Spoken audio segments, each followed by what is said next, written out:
भारत और कनाडा में जारी तनाव के बीच कनाडा के प्रधानमंत्री जस्टिन ट्रूडो ने बड़ा ऐलान किया है। कनाडा सरकार देश में अस्थायी विदेशी कर्मचारियों की संख्या कम करने जा रही है। इस ट्रूडो सरकार का ये कदम वहां रह रहे भारतीयों की मुश्किलें बढ़ा सकता है। कनाडा के प्रधानमंत्री जस्टिन ट्रूडो अपनी ही पार्टी में वो कहीं ना कहीं घिर गए हैं। ये इस लेवल का विलन है और आपको जानकर खुशी होगी कि इस विलन का पत्ता अब साफ होने जा रहा है। दरअसल आप अपनी स्क्रीन पर देख सकते हैं, जस्टिन ट्रूडो की पार्टी जो लिबरल पार्टी है, उसी के सांसदों ने बगावत कर दी है जस्टिन ट्रूडो के खिलाफ और सिर्फ 4 दिनों का वक्त दिया है। जी हां, 28 अक्टूबर तक का वक्त है।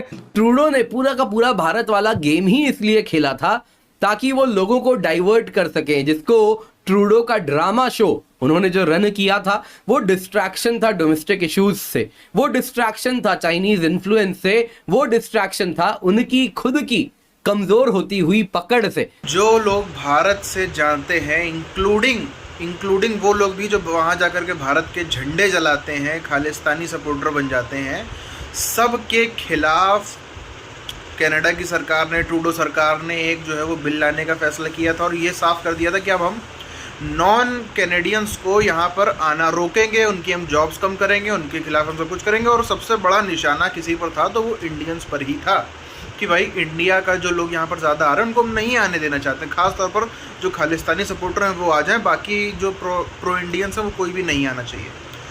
चंद घंटों के अंदर क्योंकि ये एक तरीके से हद पार हो गई थी, बहुत दिनों से इंडिया सह रहा था, झेल रहा था। देखो, मैं ये कतई नहीं कह रहा हूँ कि ये तख्ता पलट इंडिया ने किया, मैं कतई ये नहीं कह रहा हूँ, बट अचानक कुछ तो बातें रही होंगी, कई सारे मैटर होते हैं। हमने देखा बांग्लादेश में भी जैसे अपने आप अमेरिका ने कभी एक्सेप्ट नहीं किया, किसी ने एक्सेप्ट नहीं किया, बट सबको पता है इस सियासत की दुनिया में, इस पॉलिटिक्स की दुनिया में, राजनीति की दुनिया में कुछ भी अपने आप नहीं होता, हर चीज़ के पीछे एक ठोस वजह होती है।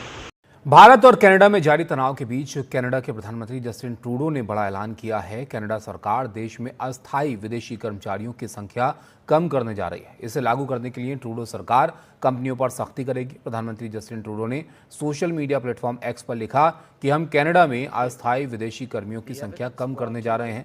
हम कंपनियों के लिए सख्त नियम ला रहे हैं ताकि वो साबित कर सकें कि वो पहले कनाडाई कर्मचारियों को क्यों नियुक्त नहीं कर सकते, वे क्यों कनाडाई नागरिक को पहली प्राथमिकता नहीं दे सकते और क्यों उनके लिए विदेशी मूल के नागरिक को नौकरी देना या काम पर रखना जो है वो ज़रूरी है। तो इससे जाहिर सी बात है कि जो कंपनियां हैं वो किसी भी विदेशी मूल के कामगार को रखने से पहले सोचेंगी और इससे अब कनाडा में विदेशी मूल के लोगों के लिए अस्थायी काम पाना जो है वो चुनौतीपूर्ण हो जाएगा और इसका असर यहाँ अस्थायी तौर पर काम करने वाले भारतीयों पर भी पड़ेगा।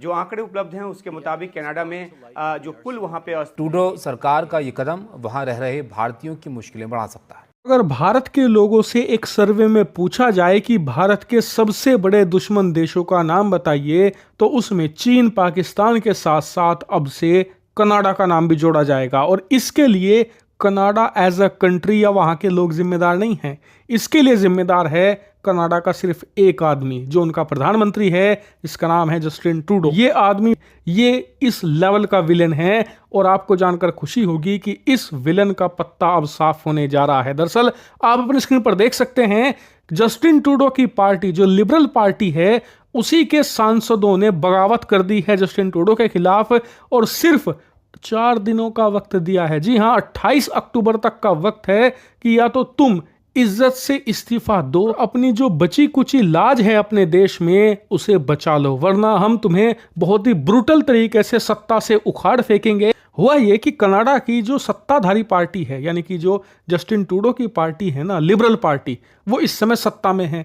उनके विपक्ष में जो सबसे बड़ी पार्टी है वो है कंजर्वेटिव पार्टी। उसके नेता हैं पोलिवियर पियरे, जो कि आने वाले समय में प्रधानमंत्री बनने के प्रबल दावेदार हैं। करीबन 60 सांसद इन विपक्षी पार्टी के महोदय के पास पहुंचे और कहा कि हमें हमारी ही पार्टी में बोलने नहीं दिया जा रहा। यहाँ तक कि जब हम किसी मुद्दे पर संसद में बोलने को कहते हैं तो प्रधानमंत्री हमें बोलने नहीं देते। पॉलिटिकल लेगेसी है ना, लिटरली उनके पिताजी भी प्रधानमंत्री रह चुके हैं, वो भी भारत विरोधी थे, अब ये रहे हैं करीबन 10 सालों से। इनकी जो पूरी फैमिली लेगेसी है ना, वो डिस्ट्रॉय कर दी है जस्टिन ट्रूडो ने पिछले कुछ सालों के अंदर ही, ज़्यादा नहीं, पिछले 2.5-3 सालों के अंदर ही जो इन्होंने कांड किए हैं, अपनी पूरी फैमिली की जो लेगेसी है वो तबाह कर दी है।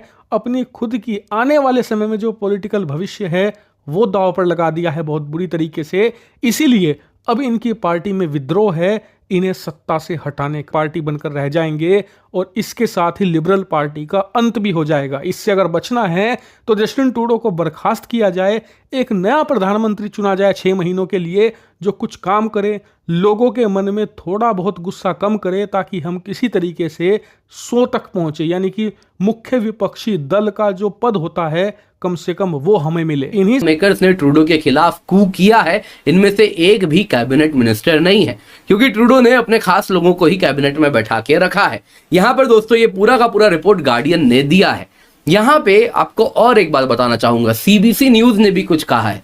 उसका कहना है कि 153 लॉ मेकर्स जो ट्रूडो के साथ हैं, उनमें से 24 ने एक लेटर साइन किया है, जिसमें वो कह रहे हैं कि ट्रूडो चौथे टर्म के लिए खड़े ना हो और अभी वो क्विट कर दें। ऐसी बात नहीं है दोस्तों। यहाँ पे आपको ये भी बताता हूं कि लिबरल पार्टी सोच रही है कि जैसे बाइडेन को हटा के कमला हैरिस को आगे लाके कुछ वोट पाने के चांसेस बढ़े यूएस में, कुछ वैसे ही इनको भी लग रहा है कि ट्रूडो को हटा के एक नया फेस लाएंगे तो कहीं ना कहीं वापस से इनके जीतने के चांस बढ़ेंगे।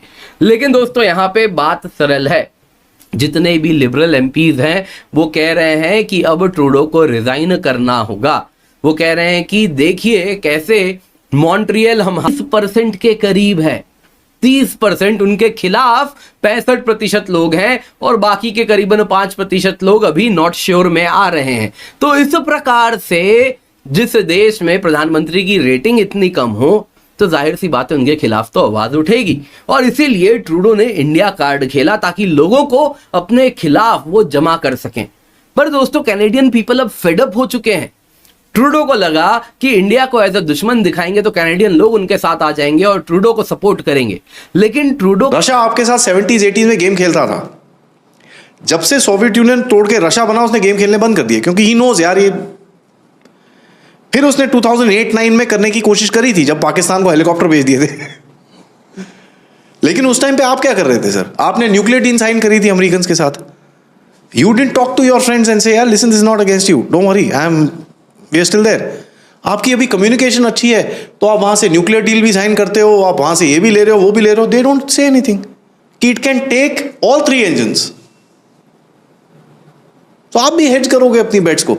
एंड ये चीज इनको नहीं समझ में आ रही कि if today India becomes antagonistic which is now very close, अभी भी आप अपने रिलेशंस अच्छे करने चाहोगे यूएस के साथ, एंड कल को ट्रंप आता है, we don't know how he will react to all this. ये जो बेवकूफ़ी है नुन्नू पुन्नू चुन्नू की एंड ऑल दैट, ये क्या है? Because he will keep it on the side, भाग्य से मेरे को नहीं मिलना इन लोगों से। He is like that, we know it, he is a pragmatic businessman. वो आपके साथ लड़ेगा किसमें? इलीगल माइग्रेशन, सारे वापस भेजेगा आपको वो आपके साथ लड़ेगा टैरिफ्स में।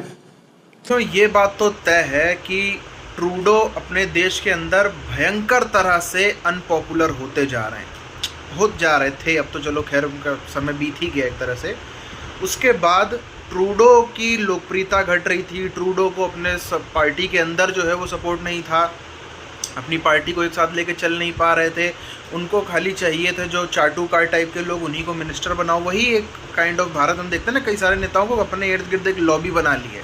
जो लोग जी हुजूरी करते हैं, जो लोग जयकार लगाते हैं, उन्हीं को जो है वो आगे उन्हीं को आगे बढ़ाएंगे। उनके बेटों को, उनकी बहू को, उनके पोतों को, सबको टिकट्स मिलते रहते हैं। वही लोग आगे जीतते आते हैं, नए लोग को नहीं आने दिया जाता। खासतौर पर उन लोगों को तो बिल्कुल नहीं जो थोड़ा सा पब्लिक के लिए हित की बात करते हैं इनके खिलाफ जाके। खैर, अब ट्रूडो की जो सत्ता गई है, आपको एक चीज़ समझनी होगी। क्या ट्रूडो अमेरिका के लिए ख़राब आदमी था? जवाब है बिल्कुल नहीं। क्या ट्रूडो चाइना के लिए ख़राब आदमी था? जवाब है बिल्कुल नहीं। क्या ट्रूडो पाकिस्तान के लिए ख़राब आदमी था? हो ही नहीं सकता।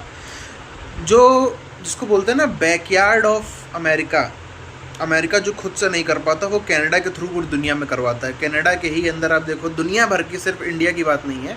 जैसे इंडिया में खालिस्तान की एक एक्साइल गवर्नमेंट बनी है कनाडा के अंदर, वैसे ही अलग अलग जगहों की एक्साइल गवर्नमेंट्स जो हैं, वो जो सेपरेटिस्ट टाइप के लोग हैं वो ज़्यादातर भाग के जाते हैं कहीं तो कनाडा ही जाते हैं, और कनाडा इन सबको सपोर्ट करता है, और पीछे से कौन करवाता है सबको पता है ये। तो बड़ी बात है जो यहाँ पर वो ये है कि अमेरिका के सपोर्ट का आदमी, पाकिस्तान के सपोर्ट का आदमी, चीन के सपोर्ट का आदमी, तो कौन है जो इस खेल के पीछे रहा होगा। अब सबको पता है कौन सा देश हो सकता है इस खेल के पीछे। ये जो रातों रात तख्ता पलट हुआ है, जो ये ट्रूडो को उनकी हैसियत दिखा दी गई है, ये किसका खेल है और कौन से चाणक्य हैं जो इसके पीछे हैं।